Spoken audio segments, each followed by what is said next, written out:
शङ्करं शङ्कराचार्यं केशवं बादराय नमः।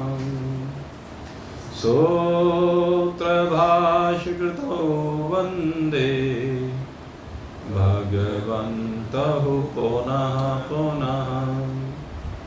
ईश्वरो गुरुराप्नेति मूर्तिभेदविभागि व्योमवद्व्याप्तदेहाय दक्षिणामूर्तये नमः। ॐ वसुदेवसुतं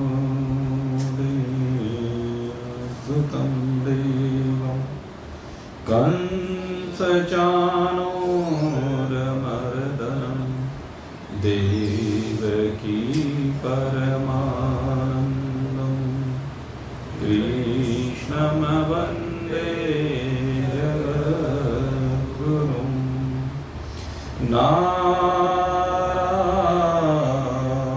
नारायणाय नमोस्तुते। गोविन्दाय नमो नमः। सद्गुरुदेवाय नमोस्तुते।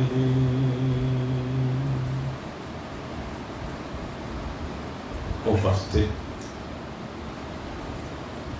परम सौभाग्यशाली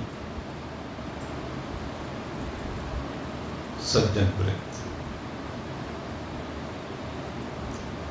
भगवान शंकराचार्य कृतीय विवेक चूड़ामणि और इस विवेक चूड़ामणि का ये आधिकारिक निरूपण प्रसंग अब प्रारंभ किया जा रहा है। ये जो आत्मा और परमात्मा की एकता का बोध प्राप्त किया जाता है, भगवान शंकराचार्य कहते हैं कि ये किसी अधिकारी शिष्य को भी होता है। प्रत्येक धार्मिक व्यक्ति को भी ये आत्मज्ञान की उपलब्धि नहीं होती है। कोई कोई बिरला होता है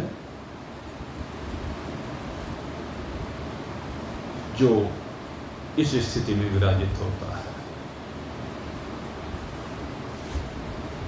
और धर्मात्माओं का भी इस स्थिति में विराजमान न होने का कारण कहते अधिकारित्व के जो लक्षण हैं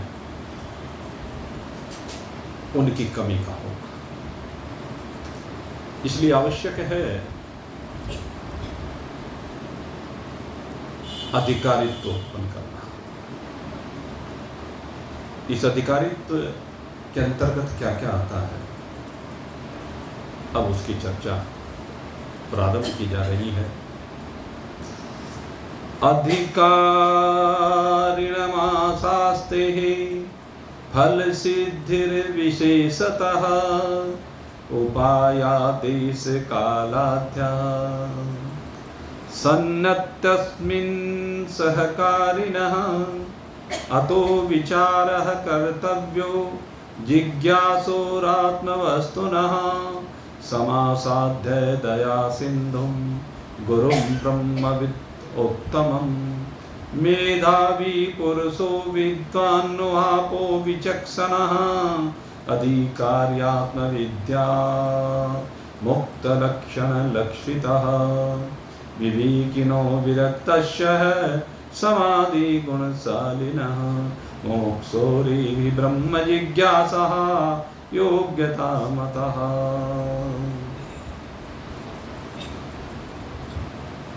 यहां पर बताया जा रहा है अधिकारिणम आस्ते फल सिद्धि विशेषतः। फल की सिद्धि विशेषतः किससे होती है? फल सिद्धि से तात्पर्य है कि जो हम लक्ष्य लेकर के चले हैं उस लक्ष्य की उपलब्धि, जो कल आपको ज्ञानोपलब्धि के लक्षण बताए थे, उपाय बताए थे, तो इस ज्ञान की उपलब्धि यानी फल सिद्धि। कहते अधिकारी, जो अधिकारी होता है उसी को इसकी सिद्धि हो सकती है। और एक बात जरूर है भाई कि कुछ परिस्थितियां होती हैं, देश होता है, काल होता है, वो इसमें सहायक जरूर होते हैं।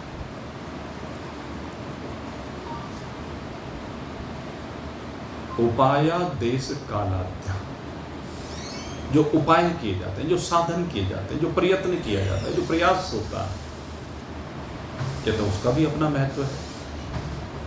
और सबसे बड़ी बात है देश और काल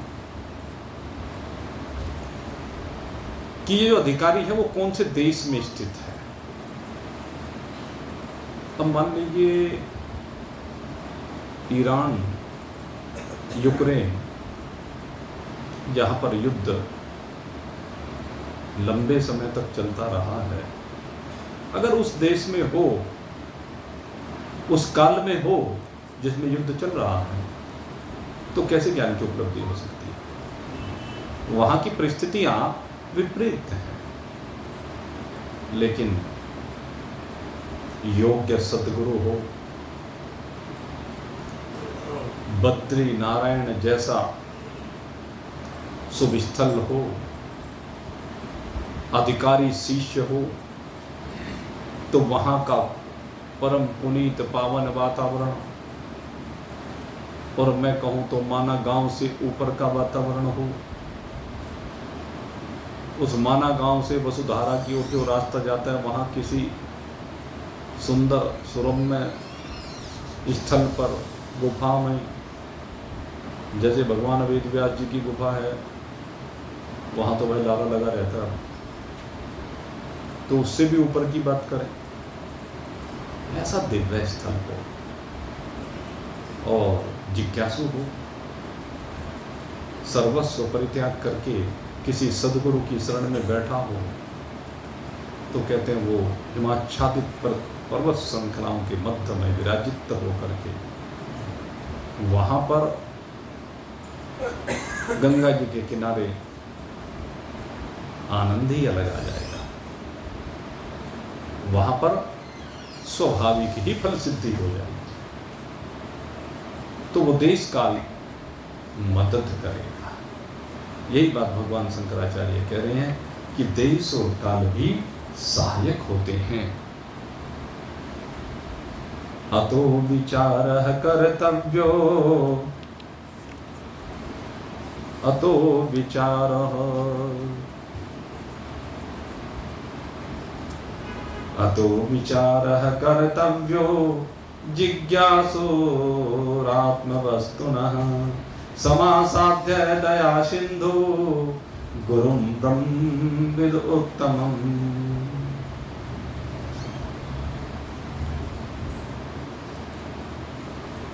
कोई अधिकारी शिष्य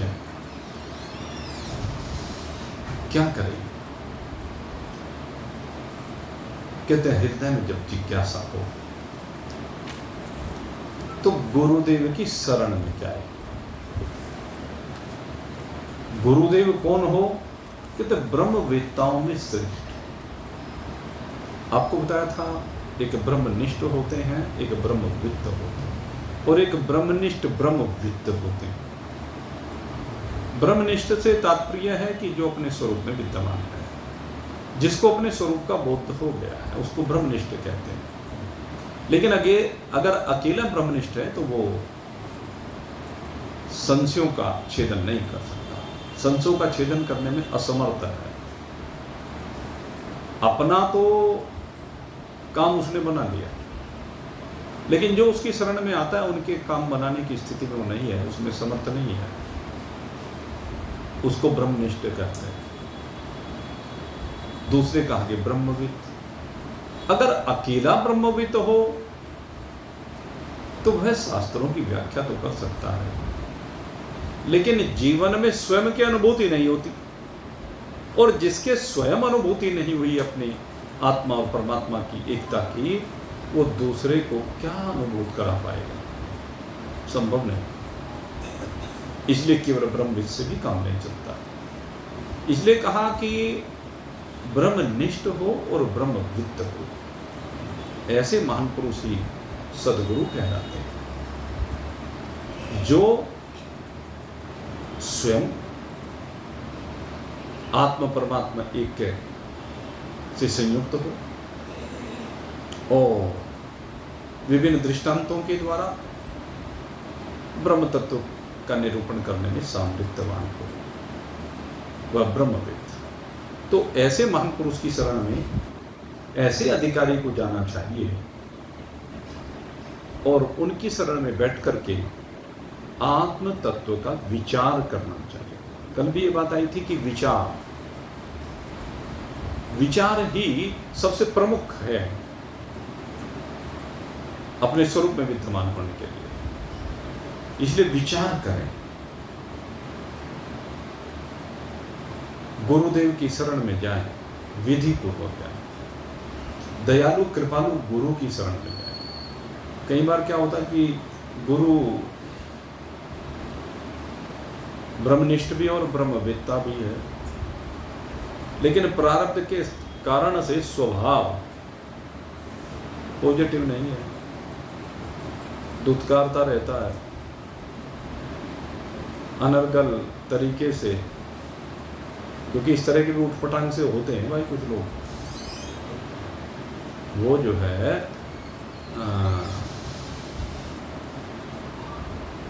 वो भी बस सीधी सी बात थी, ये कह लीजिए क्या कहें उनके बारे में, वो भी संशयों का छेदन करने में समर्थ नहीं। इसलिए यहाँ पर ये विशेष रूप से कहा कि गुरु कैसा हो, दया सिंधु गुरु, गुरु दया का सागर हो, केवल दया सिंधु कहकर के संबोधित किया, दया निधि भी नहीं कहा। वो क्या नाम, सॉरी दिल की बात हो गई, वो कहना चाह रहा था कुछ, सब वो दिमाग से निकल गया।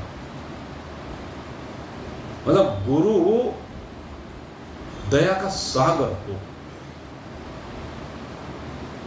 सब कुछ लुटाने में समर्थ हो, और विपरीत परिस्थिति चाहे कितनी भी हो लेकिन उसका निश्चय अडिग हो, वो हाथ पकड़ ले तो वह छोड़े नहीं,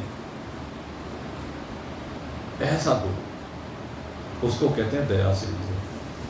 दया सिंधुम गुरुम ब्रह्मवित्त उत्तमम, और ब्रह्मवेत्ताओं में भी उत्तम हो, श्रेष्ठ हो, मधुर स्वभाव का हो।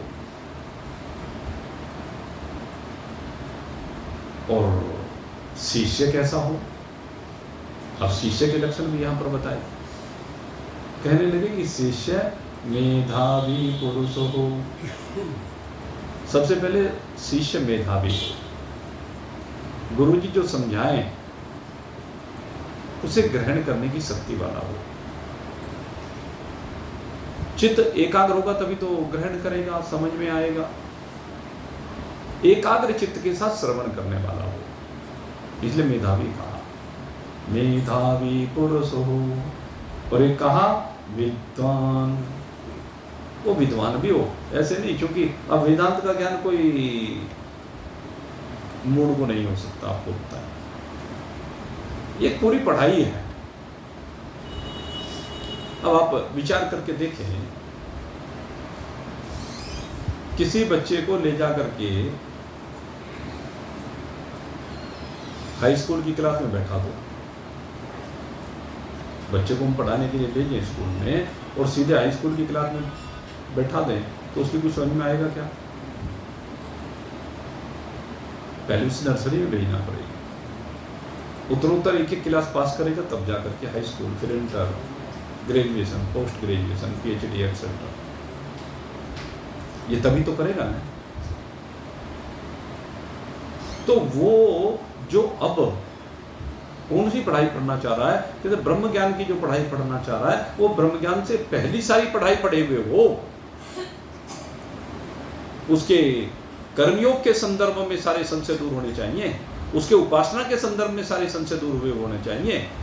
अगर कर्मयोग और उपासना से संबंधित संशय ही उसके दूर नहीं हुए हैं तो वो ज्ञान की क्लास में कभी बैठने का पात्र नहीं होता। ज्ञान की क्लास में बैठने के लिए ये सब संशय दूर होने चाहिए, इसलिए उसका विद्वान होना बहुत जरूरी है। और फिर कहा ऊहा पोहा विचक्षणा। अब एक बात और कही, कहते शिष्य आता है गुरु की शरण में। अब गुरु जी पढ़ाए जा रहे हैं, वो सुना जा रहा है, पढ़ाए जा रहे हैं, सुने जा रहा है, पढ़ाए जा रहे हैं, सुने जा रहा है। कभी कोई प्रश्न ही नहीं, कभी कोई संशय ही प्रकट नहीं करता, कभी कोई जिज्ञासा प्रकट नहीं करता। प्रश्न तो उठेंगे। जब वेदांत की पढ़ाई को पढ़ाया जाता है तो प्रश्न तो स्वाभाविक मन में आएंगे। तो जब स्वाभाविक प्रश्न आएंगे उनके समाधान होने जरूरी है। लेकिन अधिकांश शिष्य आते हैं लेकिन प्रश्न करते नहीं, इसलिए कहा ऊहा पोहा विचक्षण। शिष्य कैसा हो, कहने तर्क और वितर्क करने में कुशल हो। कोई बात गुरुजी ने समझा और हमारी समझ में आई नहीं और उसके बारे में पूछा नहीं, तो समझ में कहाँ आई फिर वो बात, रह गया वो चैप्टर तो अधूरा।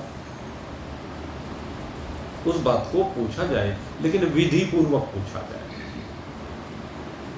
आगे वो विधि बताई जाएगी कि किस प्रकार से शिष्य को गुरु से प्रश्न करना चाहिए। भगवान श्री कृष्ण ने गीता जी में भी कहा तद विद्धि प्रणिपातेन परिप्रश्नेन सेवया। कहते प्रश्न पूछने का एक सिस्टम है। महान पुरुषों से जब कोई जिज्ञासा प्रकट की जाती है तो पहले देखें, उनकी परिस्थिति को देखें, उस समय की जो परिस्थिति है उसको देखें। अब मान लीजिए उनको अभी अभी भिक्षा मिली और वो भिक्षा कर रहे हैं और उसी समय हम गए और जाते प्रश्न ठोक दिया, तो इस समय तो नहीं होता ना हमको। भोजन करते हुए प्रश्न नहीं करना चाहिए, हमने कर दिया तो फिर वो उचित समय नहीं है। उचित समय को देखें। तद विद्धि प्रणिपात है। सबसे पहला बात तो यही कहेगी, प्रणिपात तो करो। सबसे पहला कर्तव्य है कि जिसके पास आप जा रहे हैं उसके चरणों में साष्टांग प्रणाम। साष्टांग प्रणाम का मतलब अपना संपूर्ण समर्पण है। शरीर से भी समर्पण है, मन से भी समर्पण है। साष्टांग प्रणाम के अंतर्गत संपूर्ण समर्पण हो जाता है। तो पहले अपना समर्पण करके दिखाई तो सही। और जब समर्पण हो जाए परिप्रश्नेन सेवया, और कहते हैं उसके बाद क्या होना चाहिए, सेवा होनी चाहिए। जिन महान पुरुष के पास आप जा रहे हैं, अपनी जिज्ञासा को शांत करना चाहते हैं, तो उनको सेवा के द्वारा भी संतुष्ट करें। सेवा से उन्हें प्रसन्न करें। और जब वो सेवा से प्रसन्न हो जाएं, तब प्रश्न करें। प्रसन्न होने पर ही प्रश्न होना चाहिए।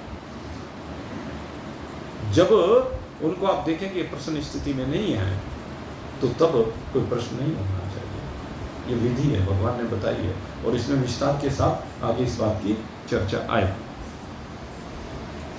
लेकिन जो संशय मन में आया है उसकी निवृत्ति होनी जरूरी है। अगर निवृत्ति नहीं की तो अधूरापन रह जाएगा। मेधावी पुरुषो विद्वान उहापोह विचक्षणः अधिकार्यात्म विद्या मुक्त लक्षण लक्षितः। जिसके अंदर ये लक्षण होते हैं, यानी जो मेधावी होता है, जो विद्वान होता है, तर्क वितर्क करने में कुशल होता है। लेकिन एक चीज और ध्यान रखना, कुतर्क करने वाला ना हो। कुतर्क नहीं, जो अध्ययन किया उस अध्ययन के आधार पर ही शास्त्रोक्त विधि से प्रश्न करें। इन्हें उठपटांग कहीं से भी, कहीं की ईंट कहीं का रोड़ा, भानुमति ने कुंभा जोड़ा, इस तरीके से नहीं। और भाई ये जो कलयुग का काल चल रहा है, इसमें तो यही हो रहा है। इसमें हम बहुत से महान पुरुषों को देखते हैं जो कथा करते हैं, और जब उनको देखते हैं तो हंसी आती है। मैं आपको सही बता रहा हूँ। हंसी उन पर भी आती है और हंसी उन आयोजकों पर भी आती है। जब हम देखते हैं कि सुना क्या रहा, ये बता क्या रहा, इसको बैठाया किस लिए गया, इसके ऊपर चिंतन होना चाहिए। क्यों ही बस हमें तो कोई आयोजन करना है, बस बैठा दिया किसी को मिला करके, उसकी योग्यता नहीं देखी, उसका ढंग नहीं देखा, उसके अंदर ये क्षमता है कि नहीं है कुछ तत्व का निरूपण करने की, कि नहीं देखा। खेल चल रहा, शास्त्र की मर्यादाओं का पूरी तरह से हनन हो रहा है ही नहीं उनके पास कुछ कहने के लिए, है ही नहीं उनके पास कुछ बताने के लिए, है ही नहीं उनके पास जीवन में परिवर्तन करने के सूत्र। और यही बात भगवान कहना चाहते हैं, जब उनके अंदर ऐसे लक्षण हैं ही नहीं, न कहने वाले के पास है न सुनने वाले के पास है, तो ज्ञान होगा कैसे, समझ में आएगा क्या। कहीं की ईंट कहीं का रोड़ा, भानुमति ने कुनबा जोड़ा। उनका तो यही पता नहीं लगता वो कहना क्या चाहते हैं, कौन सा प्रसंग सुनाना चाहते हैं। उनके पास कोई क्रम ही नहीं है, उनके पास कोई जुड़ाव ही नहीं है। प्रवचन का एक नियम होता है, जिस विषय को प्रारंभ किया जाता है उस विषय का संपूर्ण निराकरण करना है। जितने भाष्य होते हैं, भाष्यों में क्या होता है, महान पुरुषों ने जितने भाष्य किए उनमें क्या किया है। अब एक श्लोक से समझ में नहीं आता है तो उस श्लोक को खूब अच्छी तरह से परिभाषित किया। जैसे हम अभी पीछे साधक संजीवनी जब अध्ययन कर रहे थे, तो साधक संजीवनी में क्या है, स्वामी राम सुखदास जी महाराज एक श्लोक को लिया और उस श्लोक के संदर्भ में जो भी कुछ चर्चाएं हो सकती हैं वो सब उस चर्चाओं को किया, लेकिन उससे संबंधित की, इधर उधर नहीं। जो विषय उठाया गया, वैराग्य का विषय उठाया गया तो वैराग्य के ऊपर बोले, ज्ञान का विषय उठाया गया तो ज्ञान के ऊपर बोले, भक्ति का विषय उठाया गया तो भक्ति के ऊपर बोले। बीच बीच में अन्य दृष्टांत अगर आवश्यक हो तो वे दें, लेकिन विषय पर तो जुड़े रहे।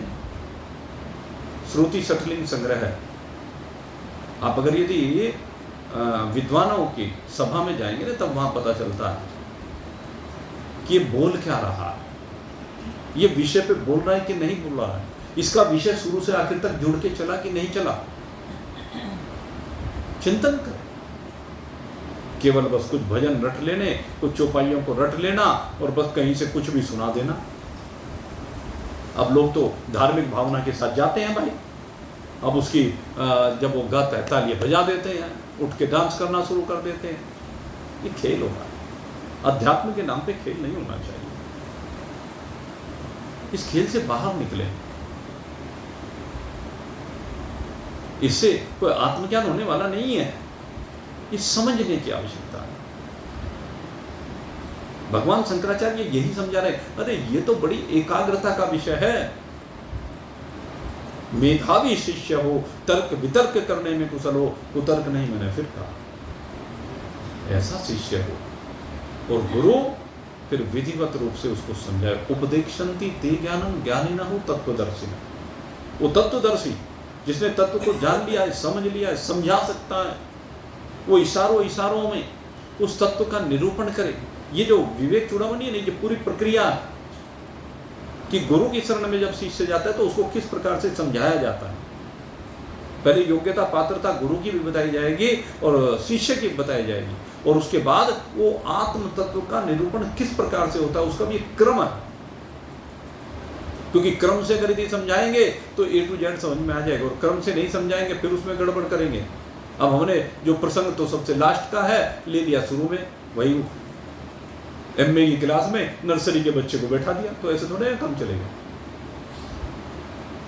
विधिवत रूप से प्रक्रियाबद्ध तरीके से हम एक एक करके उसको एक एक क्लास आगे बढ़ाएं। अध्यात्म का यही तरीका है, इसमें यही सब समझाया जाएगा।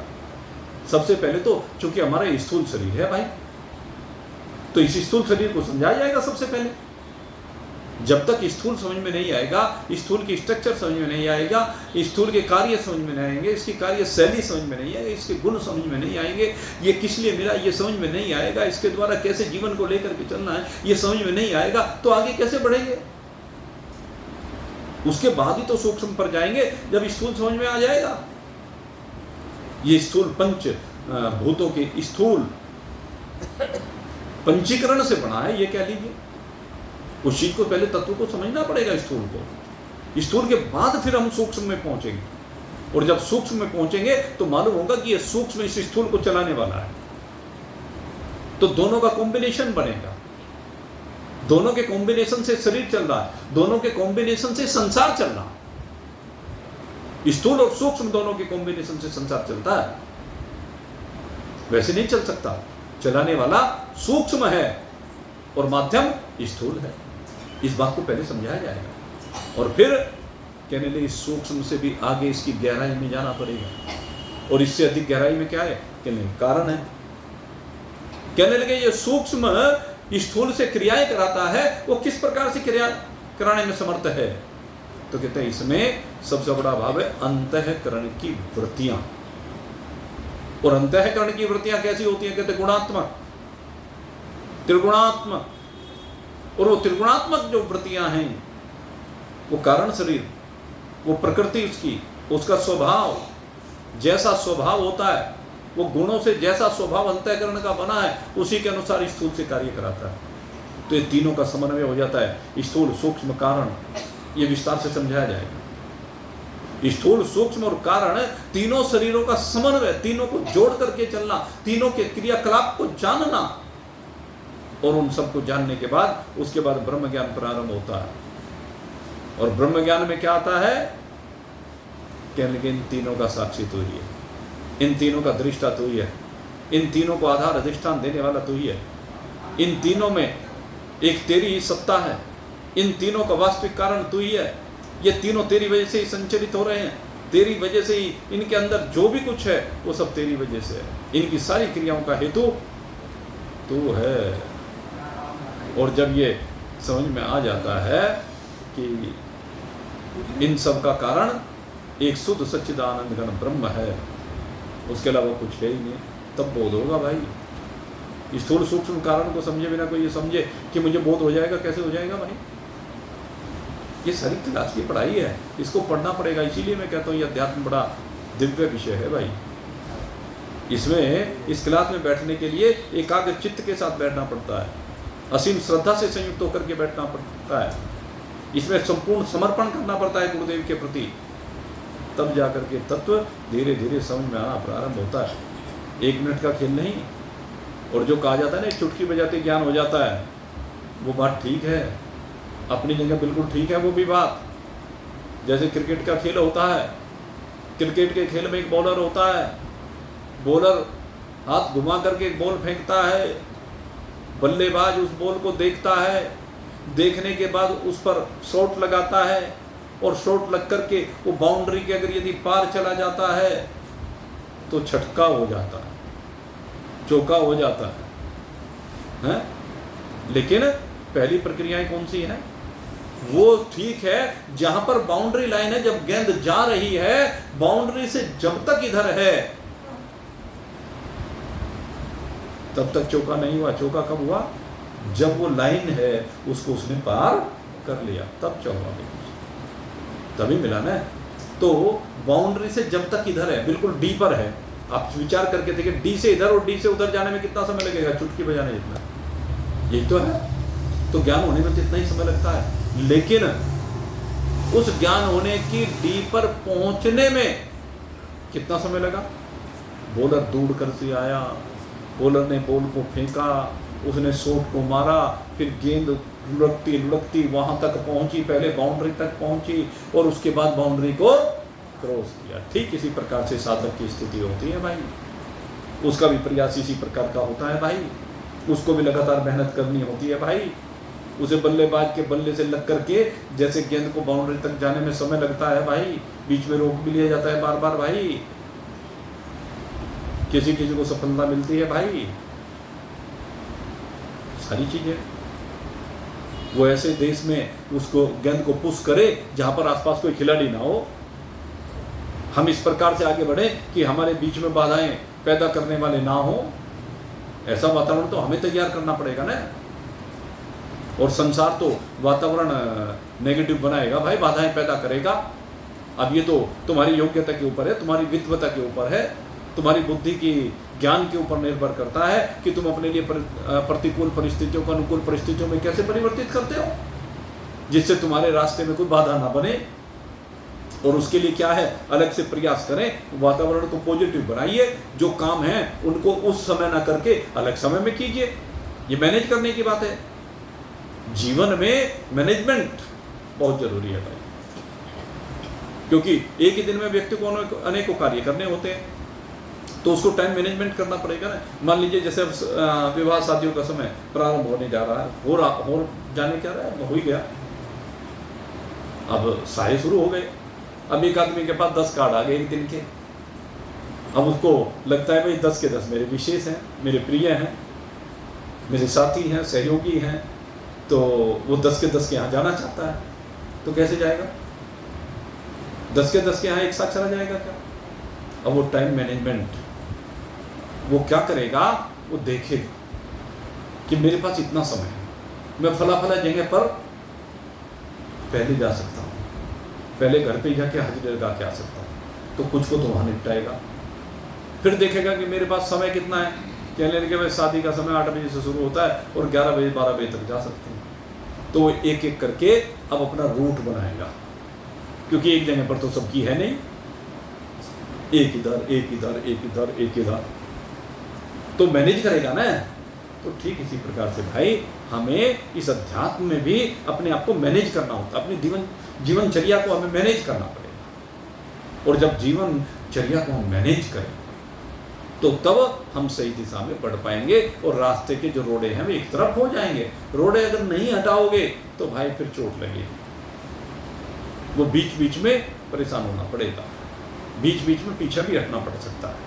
तो ऐसा काम क्यों करो, पहले ही वातावरण को पॉजिटिव बनाने का प्रयास करो, पॉजिटिव बना लो, किसी से द्वेष मत करो, सबसे प्रेम करो, किसी के काम में रुकावट मत बनो, सबको सहयोग करो, सबके काम करवाओ, और फिर देखो कोई तुम्हारे काम में बाधा नहीं बने। तो ये नियम है भाई, यही बात कह रहे हैं कि ऐसे लक्षणों वाला पुरुष ही आत्मविद्या का अधिकारी होता है, जो कैसा हो, सद्विवेकी हो।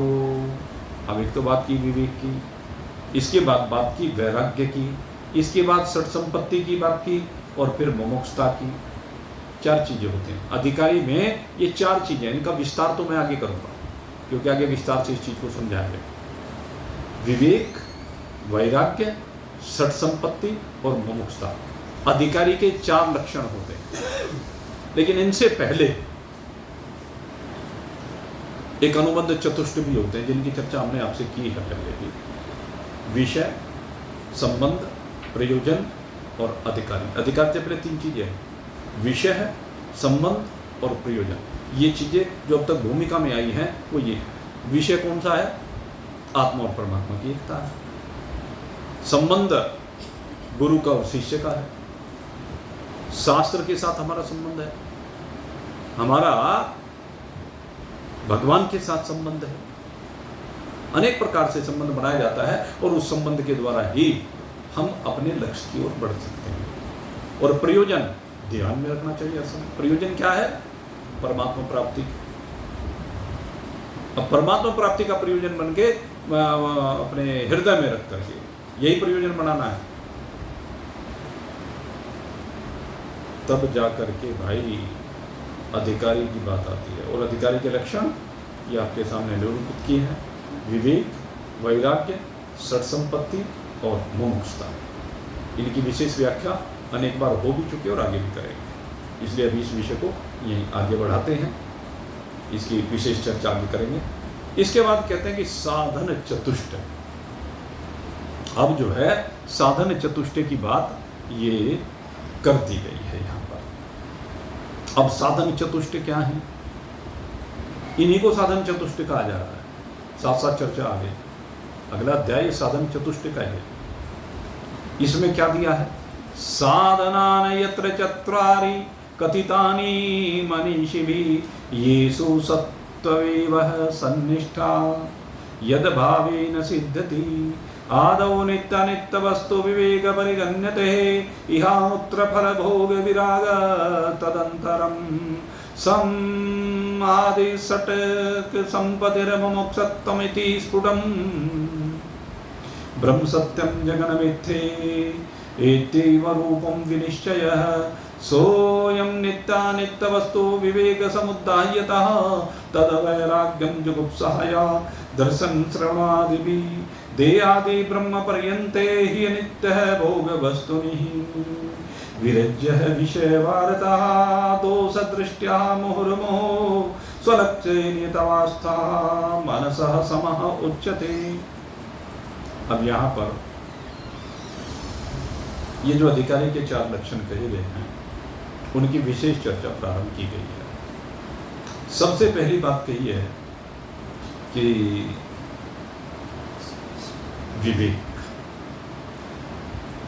विवेक किसे कहते हैं। मनुष्यों ने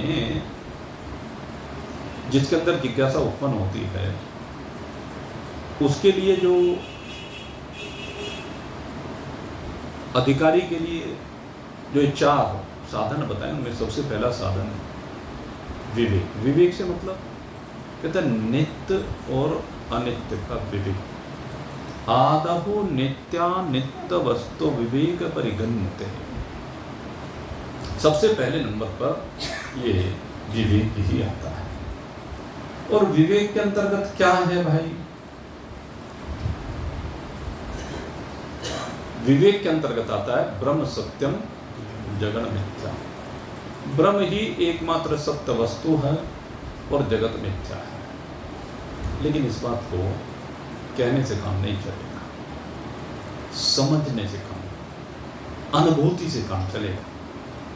यहां तो बस इतनी सी बात कह दी, ब्रह्म सत्यम जगत मिथ्या। समझना तो इसी को है, जगत मिथ्या है कैसे? तो इससे पहले कहा नित्यानित्य, नित्य अनित्य विवेक। विवेक के साथ ये 2 चीजें जोड़ती, नित्य और अनित्य। तो भाई अब संसार पर दृष्टि डालो। विवेक अगर प्राप्त करना है तो संसार को देखो, या दूसरी बात और मैं कहूं, जो आपको दिख रहा है उसको देखो। जो भी कुछ आपको दिख रहा है उसको देखो और उसको देख करके विचार करो। आप घर में रहते हो तो क्या दिखता है? जब आप घर में रह रहे हैं क्या दिख रहा है? घर में आपके परिजन दिख रहे हैं, स्वजन दिख रहे हैं, यही तो दिखते हैं घर में।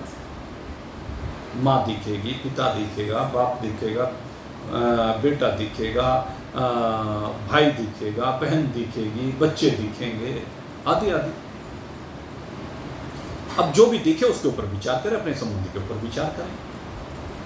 मेरा इसका नाता क्या है? ये जो नाता है ये नाता क्यों बना, किस कारण से बना, और इस नाते के साथ मुझे न्याय कैसे करना है,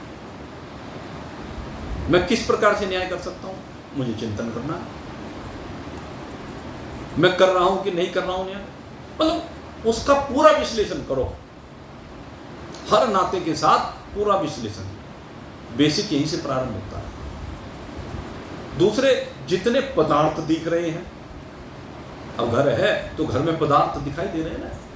अब मान लीजिए ये यहाँ पर माइक रखा हुआ है तो इसका विश्लेषण करना पड़ेगा ना, ये माइक क्यों रखा है यहाँ पर, इस माइक को रखने का क्या प्रयोजन है, इस माइक के साथ मेरा संबंध क्या है, वही है सब अनुबंध चतुष्टय जो मैंने आपको बताया। माइक को यहां रखने का प्रयोजन क्या है, इसका विषय क्या है, मेरा इसका संबंध क्या है। तो सीधी सी बात है, इसे यहां रखने का प्रयोजन क्या है कि जब इस शरीरस्थ वाणी से स्वरों का प्रवाह हो तो ये ध्वनि विस्तारक यंत्र, जिसको लाउड स्पीकर आप कहते हैं, इसको क्या कहते हैं, ध्वनि विस्तारक यंत्र। ये ध्वनि का विस्तार करने वाला यंत्र है, हिंदी में इसको ये कहते हैं। तो ये ध्वनि विस्तारक यंत्र है, इससे जब मैं बोलूँगा, अब सब, अगर मैं बगैर इसके बोलूँ तो मेरी आवाज़ किस किस को सुनेगी? और जब बहुत लोग बैठे हुए हों, अभी यहाँ तो सीमित संख्या में है, छोटा सा सत्संग भवन है, अधिकतम 100-150 भक्त इसमें बैठ सकते हैं, लेकिन जब हजारों की संख्या में बैठे, चलो 100-150 तक तो जोर जोर से बोला तो हो सकता है आवाज़ सबको सुन जाए, भले गला पड़ जाए, चीखना तो पड़ेगा ना इतने लोगों को सुनाने के लिए। लेकिन जब हजारों लोग बैठे हों तब क्या करें? तो कहते हैं इस यंत्र का उपयोग करें। इस यंत्र में आपको चीखना नहीं पड़ेगा, इस यंत्र में आप सहज रहेंगे। और जब चीखते हुए बोलेंगे, बहुत तेज आवाज में बोलेंगे, तो स्मृति काम करना बंद कर देती है भाई। कहना कुछ चाहते हैं, निकल कुछ जाता है। अब लगातार बोलने से कई बार शब्द नहीं मिलते, तो कई बार गलत शब्द भी मुख से निकल जाता है। बोला नहीं जाता जानबूझ के, लेकिन कभी कभी निकल जाता है जब शब्द नहीं निकलता सही, वो स्मृति में नहीं आता सही, इस कारण से हो जाता है। तो इस यंत्र का उपयोग क्या है कि यहाँ धीरे धीरे बोल करके, गले को खराब न करते हुए, सहज भाव से बोलते हुए, स्मृति में जो आता है वही बोलते हुए सब तक ये पहुंच जाए संदेश, इसका उपयोग ये। अन्य जो भी कुछ रखा हुआ ये पुस्तक है, पुस्तक सहयोगी है भाई, पुस्तक में श्लोक लिखे हुए हैं, इसके अर्थ लिखे हुए हैं, उसको फिर अपने शब्दों में परिभाषित करना है, इसका भी प्रयोजन है। ये चश्मा है, ये किस लिए रखा है? इसका प्रयोजन ये है कि भाई ये चश्मा आंख पर लगाने से जो आंख की दृष्टि कमजोर हो गई है उससे ये कुछ ठीक दिखे। 100% ठीक नहीं दिखता, आपको बताएं, हम ये चश्मा लगाकर भी हमें तो दिखता नहीं है, हम तो दूसरे क्या बात करें। जब ये बहुत बारीक बारीक से शब्द आते हैं, तो बारीक से शब्द जब आ जाते हैं तो भाई साफ साफ हमें तो दिखाई देते नहीं, वो कई बार बहुत नज़र गड़ा के देखना पड़ता है। जब स्मृति में नहीं आती कोई बात तो इनको पढ़ना पड़ता है, बड़े मुश्किल से पढ़े जाते हैं कई बार। तो ये थोड़ा हम मुश्किल को आसान बनाने का साधन है। तो इसी प्रकार से सब वस्तुओं के विषय में चिंतन करें, और चिंतन फिर क्या करें? अभी तो सिर्फ आपने भौतिक चिंतन किया, इनके गुण धर्मों को विचार किया। जैसे हमारे यहाँ एक सब्जेक्ट है केमिस्ट्री, और केमिस्ट्री में जब कोई भी टॉपिक पढ़ाया जाता है उसमें बहुत सी चीज़ें हैं। तो किसी भी यौगिक के बारे में जब चर्चा होती है, किसी गैस के बारे में चर्चा होती है, तो क्या कहते हैं कि ले भाई इसकी कुछ फिजिकल प्रॉपर्टी है, कुछ केमिकल प्रॉपर्टी, वो बताया जाता है ना, इसकी फलाना फलाना फलाना ये ऐसी प्रॉपर्टी है। अरे ये जो नाइट्रोजन गैस है ना, ये जो अमोनिया गैस है ना, ये जो ऑक्सीजन गैस है ना भाई, अगर यदि ये अमोनिया अगर यदि लीक हो जाती है तो बेहोश करती चली जाती है, मारती चली जाती है। तो ये क्या है? ये लक्षण है उसके गुण धर्म है। ये जो गुलाब का फूल है, इसकी जो पत्ती है, इसका लक्षण है, इसमें से बड़ी अच्छी सुगंध आती है, और इसको अगर यदि प्रोसेस करके इसका गुलकंद बना दिया जाए तो बड़ा स्वादिष्ट भी होता है, और वो गुलकंद शरीर के लिए लाभदायक होता है। उनके बारे में चर्चा करते हैं। तो ये फिजिकल गुण धर्म हम देख लेते हैं। तो फिजिकल गुण धर्म तो देखें, और फिजिकल गुण धर्मों को देखने के बाद ये समझ ले फिजिकल का फिजिकल से संबंध है। फिजिकल का संबंध किससे है? Physical body, physical elements, physical body, दो ही चीजें तो हैं। ये जितने भी फिजिकल एलिमेंट्स हैं, ये जितनी भौतिक वस्तुएं हैं, इनका भौतिक शरीर से संबंध है।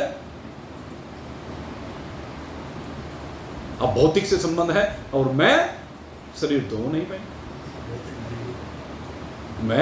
मेरी वास्तविकता नहीं, ये भौतिक किसकी है?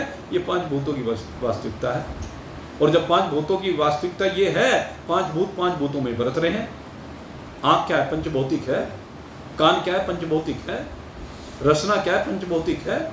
ये शरीर जो भी दिख रहा है पंचभौतिक है, और ये 5 भूतों में बरत रहा है। आकाश वायु अग्नि जल पृथ्वी में बरत रहा है, तो क्या है? पंचभौतिक है। जितने खाने पीने के पदार्थ हैं, पहनने के वस्त्र इत्यादि हैं, आभूषण इत्यादि हैं, ये सब भी पंचभौतिक ही हैं। पंचभौतिक का उपयोग पंचभौतिक ही कर रहा है। अब मेरा क्या संबंध है भाई? ये तो इनका रूपांतरण हो रहा है, कभी कोई पदार्थ कुछ बन जाता है, कभी कुछ बन जाता है, कभी कुछ बन जाता है, और जो बनता है वो इन 5 पदार्थों से मिलकर बनता है। इन 5 पदार्थों से अलग तो कुछ है नहीं। तो इस प्रकार से विचार करने का विषय है, और जब ये विचार होता रहता है तो समझ में आता चला जाता है, अरे ये सब तो मिथ्या है, ये सब तो मिथ्या है, पंचभौतिक है, मिथ्या है, बदल जाता है, विनिष्ट हो जाता है, एक जैसा रहता नहीं है। इसी को तो मिथ्या कहते हैं। मिथ्या का मतलब जो दिखे तो, लेकिन सदा रहे नहीं, ये मिथ्या होता है। जो सदा रहे वो सत्य होता है, और जो सदा नहीं रहता, कुछ समय के लिए भासित होता है, उसको मिथ्या कहा गया। वेदांत में मिथ्या का भाव ये है। वेदांत, अरे अब कोई कहे अरे चश्मा है, ये झूठा कैसे हो सकता है? भला दिख रहा है, काम ले रहे हो, हाँ सब बात सही है, लेकिन इसका मिथ्यात्व जब आपको निश्चय करना है तो मिथ्या इसलिए है कि मुझ आत्मा में ये अनात्मा, अनात्मा क्यों? क्योंकि न पहले था, अब है, कुछ समय के बाद रहने वाला नहीं है, क्योंकि इसकी नित्य सत्ता नहीं, इसकी सत्ता परिवर्तनशील, ये रूप बदल देने वाला है, इसलिए इसको मिथ्या कहा। रोटी में मिथ्या है हाँ, लेकिन भौतिक का काम तो चलाएगी वही, ये भी भौतिक का काम चला रही है, वो भी भौतिक का काम चला रही है।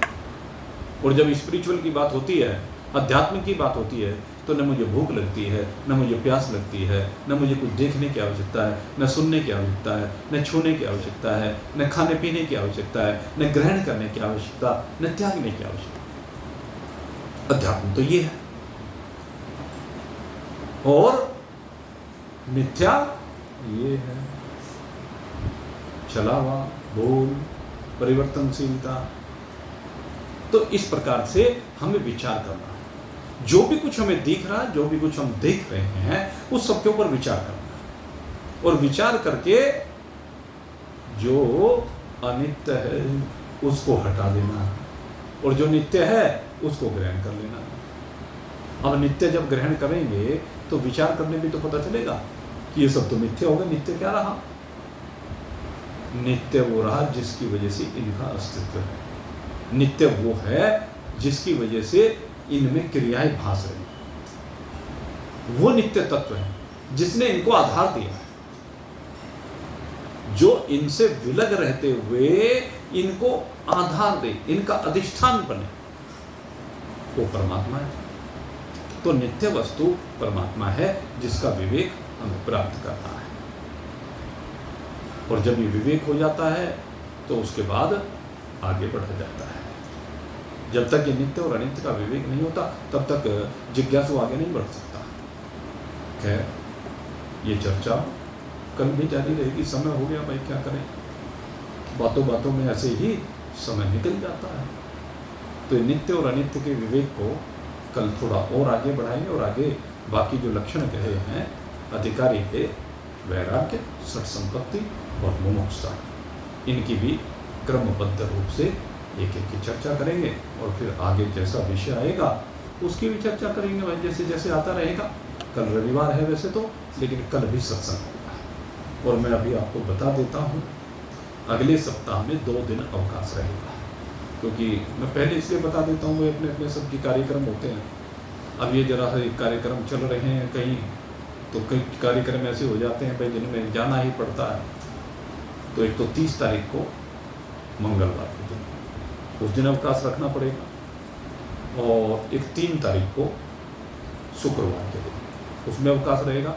रविवार में सत्संग कल होगा। एक की पूर्ति अब की बार कर देंगे और एक की अगली बार कर देंगे, ठीक है ना। तो प्रयास ये रहेगा, छुट्टी कम से कम हो, प्रयास हमारा यही रहता है। लेकिन भाई कई बार आवश्यक हो जाता है कुछ कार्य, और आप लोगों की कार्य है भाई, और तो क्या, सब आपका प्रेम है। अब जहाँ प्रेम होता है वहाँ जाना पड़ता है और जाना भी चाहिए, ये एक लोक व्यवहार भी है। तो खैर कोई बात नहीं।